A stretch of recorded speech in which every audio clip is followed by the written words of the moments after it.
Okay, இந்த வாரம் நம்ம பேச போற டாபிக் ஒரு தொழில் முனைவோர் எவ்வளவு தூரம் கஷ்டப்பட்டு அவர் பிசினஸை டெவலப் பண்ணணும் அப்படின்றது தான். ஸோ பிசினஸ் மித் 4ல நம்ம பேச போற டாபிக் ஒரு ஆண்டர்பிரனர் கஷ்டப்பட்டு வேலை செய்ய வேண்டியதில்லை, ஹார்ட் ஒர்க்கே பண்ண வேண்டியதில்லை. ஆனால் ஜென்ரலாக என்ன நினைக்கிறாங்கன்னா, ஹார்ட் ஒர்க் பண்ணாதான் இந்த மித் என்ன அப்படின்னா, ஒரு தொழில் முனைவர் முழு நேரமும் ஹார்ட் ஒர்க் பண்ணி கண்ணும் கருத்துமா நம்ம பிசினஸை பார்த்தா மட்டும்தான் பிசினஸ் வளரும் அப்படின்னு சொல்றாங்க இல்லையா. இந்த மித்து தான் பேசப்படும். அப்போ கஷ்டப்பட்டு வேலை செய்யலாம், பிசினஸ் எப்படி வளரும்? இதுதான் நம்மளோட சவால். ஒரு சின்ன எக்ஸாம்பிள் பார்க்கலாமா? நம்ம ஊர்லயே ரொம்ப கஷ்டப்பட்டு வேலை செய்யறது யாருன்னு பாருங்களேன். உடல் உழைப்பு, வேர்வை சிந்தி வேலை செய்யறது யாரு அப்படின்னா, நம்ம காய்கறி மார்க்கெட்ல காலங்காத்தால போனீங்கன்னா காய்கறி மூட்டை ஒரு 70 கிலோ மூட்டையை வண்டியில இருந்து இறக்குறாங்க, திரும்ப வண்டியில ஏத்துறாங்க இல்லையா.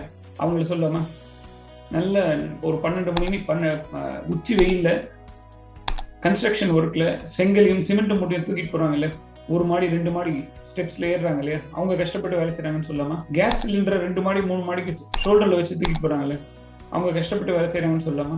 இவங்கெல்லாம் கஷ்டப்பட்டு வேலை செய்யறாங்க. அப்போ இந்த ஃபார்முலா படி பார்த்தோம் அப்படின்னா, இவங்க தான் இந்த சமுதாயத்துல நிறைய சம்பாதிக்கணும், கரெக்டா? ஆனா அப்படி இல்லையே. சொல்ல போனா அவங்க தான் நம்ம சமுதாயத்துல ரொம்ப கம்மியா சம்பாதிக்கிறாங்க. அப்போ சின்ன வயசுல நமக்கு சொல்லி கொடுத்த ஒரு கண்டிஷனிங் என்ன அப்படின்னா, நல்லா படிக்கணும், கஷ்டப்பட்டு படிக்கணும், கஷ்டப்பட்டு வேலை செய்யணும், அப்பதான் வாழ்க்கையில முன்னேற முடியும் அப்படின்னு சொல்லி கொடுத்துட்டாங்க. ஆனா உண்மை என்னன்னா, நம்ம கஷ்டப்பட்டு சிரமப்பட்டு வேலை செய்தால் வாழ்க்கையில் முன்னேற முடியாது. கஷ்டப்பட்டு வேலை செய்பவர்களுக்கு இந்த சமுதாயம் ரொம்ப கம்மியான ரிவார்டு தான் கொடுக்கும். ஒரு ஆர்கனைசேஷன் ஸ்ட்ரக்சர் எடுத்துக்கோங்க. அதை நம்ம ஒரு மேலிருந்து பார்க்கும்போது 3 கட்டமா பிரிக்கலாமா? மேல இருக்கவங்க டாப் மேனேஜ்மெண்ட், இன்வெஸ்டர், தொழில் முனைவோர்னு வச்சுக்கலாம், அல்லது கம்பெனியோட சிஇஓ. ஸோ அடுத்த கட்டத்தில் இருக்கவங்க மேனேஜ்மெண்ட். ஸோ அதுக்கும் கீழே இருக்கவங்க ஒர்க் ஃபோர்ஸ். இந்த கட்டத்தில் கம்பெனியில் யார் நிறைய சம்பாதிக்கிறாங்க? ஒர்க் ஃபோர்ஸா, மேனேஜர்ஸா, இல்லை டாப் மேனேஜ்மெண்ட்டா? நிச்சயமா டாப் மேனேஜ்மெண்ட் தான் இல்லையா.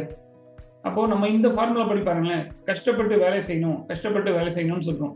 அப்படி சிரமப்பட்டு வேலை செய்யறவங்க 3வது கட்டத்தில் இருக்காங்க, அவங்க ரொம்ப கம்மியாக தான் சம்பாதிக்கிறாங்க. ஒரு மேனேஜர் எடுத்துக்கோங்களேன், ஒரு பேங்க் மேனேஜராக இருக்கட்டும், இல்லை ஐடி கம்பெனியில் ஒர்க் பண்ணுறவராக இருக்கட்டும், அவருக்கு எவ்வளோ சிரமம் இருக்கும்னு நினைக்கிறீங்க ஒரு நாளில்? அவர் சிரமப்பட்டு வேலை செய்கிறாரா, இல்லை சிரமப்படாமல் இருக்காரா? அவர் சிரமப்படாமல் வேலை செய்வதால் அவர் இன்னும் கொஞ்சம் அதிகமாக சம்பாதிக்கிறாரு. நம்ம கம்பெனி ஒர்க் ஃபோர்ஸை விட அவர் இன்னும் கொஞ்சம் அதிகமாக சம்பாதிக்கிறாரு. டாப் மேனேஜ்மெண்ட் எடுத்துக்கோங்களேன், ஓனர்ஸ். நம்ம எவ்வளோ கஷ்டப்படுறோம். இப்போ வேற ஒரு ஓனர் எடுத்துக்கலாமா, பெரிய ஓனரை எடுத்துக்கலாமா, அதானி அம்பானி எல்லாம் எடுத்துக்கலாமா. அவங்க கம்பெனியில வந்து காலையில 9 மணிலிருந்து நைட்டு 9 மணி வரைக்கும் கல்லாப்பட்டியில உட்காந்து நிறைய பணம் சம்பாதிக்கிறாங்களா, இல்ல அவங்க ஆபீஸ்க்கே வராம நிறைய பணம் சம்பாதிக்கிறாங்க? சார், அவங்க எல்லாம் கார்பரேட்டர், அவங்களால அப்படி இருக்க முடியும், அது கரெக்டா?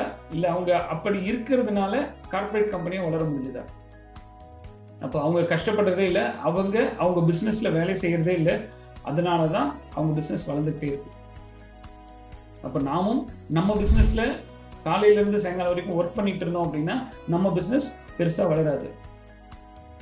கொஞ்சம் கொஞ்சமா படிப்படியா நம்ம பிசினஸ்ல இருந்து நம்ம எப்படி வெளியேறுவதுன்னு பாருங்க.